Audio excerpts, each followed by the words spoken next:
Goedemorgen, selamat pagi. Hari ini hari Senin, tanggal 18 Mei. Jessie ke sekolah. Jessie naar school weer. Hij maar een keertje vandaag, deze week, toch? En dan dinsdag, woensdag thuis. Dan de dag vrij. Ja, betul.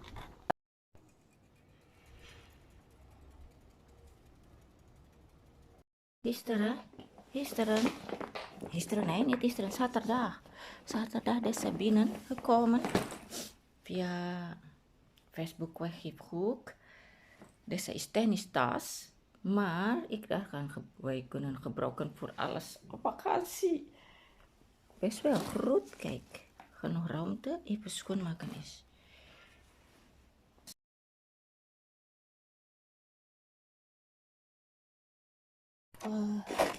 Fietsen halen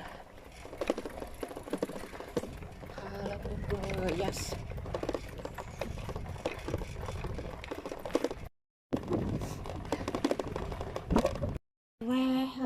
Ver weg rondje, eindelijk heb ik gevonden.